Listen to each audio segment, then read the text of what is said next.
আসসালামু আলাইকুম। আপনারা সবাই ভালো আছেন তো? আলহামদুলিল্লাহ, আল্লাহর রহমতে আমরাও সবাই ভালোই আছি। তো আজকে একটা রেসিপি নিয়ে আসলাম। এখানে বাইলি মাছ আছে, তারপরে এটা কি মাছ বলে, গরপে মাছ। এই মাছটা খুব স্বাদের মাছ। এগুলো অনেকটি আছে, ট্যাংরা আছে, বাইলি আছে, গরিপে মাছ, বাইম মাছ, পাঁচমিশালি মাছ আছে আর কি। এটা আমি বাটি চচ্চড়ি করব। তো এখানে আলু নিছি, পেঁয়াজ নিছি, কাঁচামরিচ নিছি।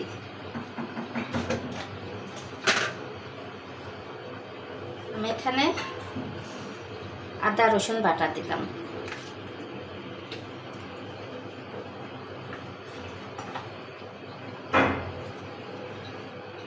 হলুদের গুঁড়ি, মরিচের গুঁড়ি, লবণ, জিরার গুঁড়ি।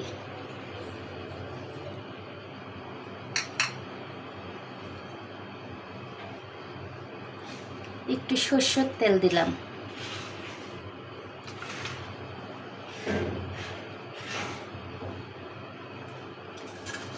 দিয়ে এটাকে আমি ভালো করে মাখায় নেব।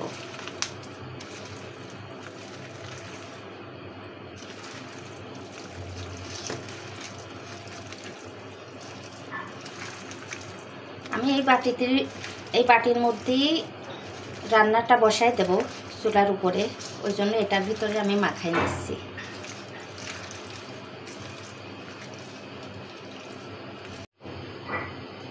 তো আমি মাছটা এখন দিয়ে দেব, মাছটা দিয়ে মাখাই নেব।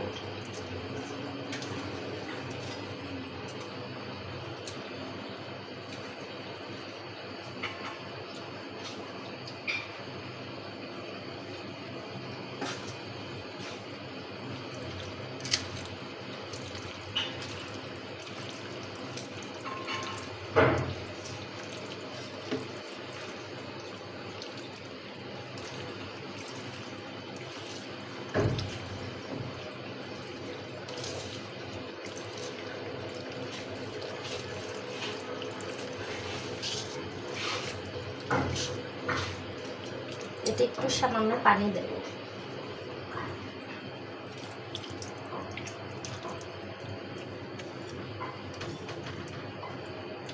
এবার আমি চুলার উপরে বসাই দেব।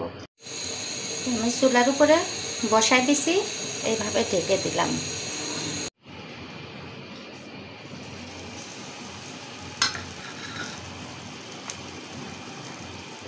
আমি এটার ভিতরে একটু ধনের পাতা দিয়ে দিই।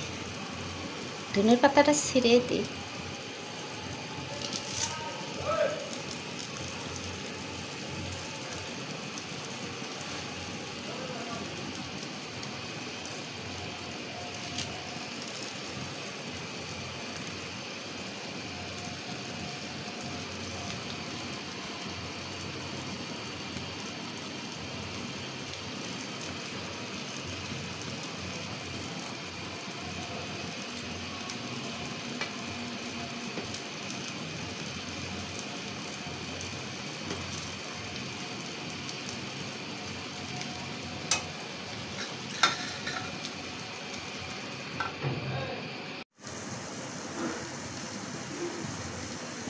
তোমার বাটি চচ্চড়িটা হয়ে গেছে।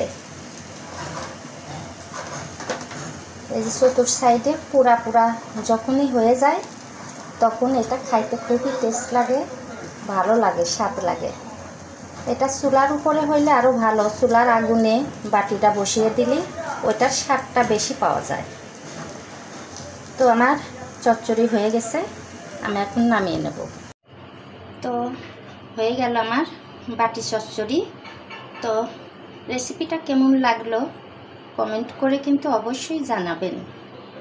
আর রেসিপিটা যদি একটু ভালো লাগে থাকে লাইক শেয়ার করে দেবেন। আজ এই পর্যন্তই। আপনারা ভালো থাকবেন, সুস্থ থাকবেন। আল্লাহ হাফেজ।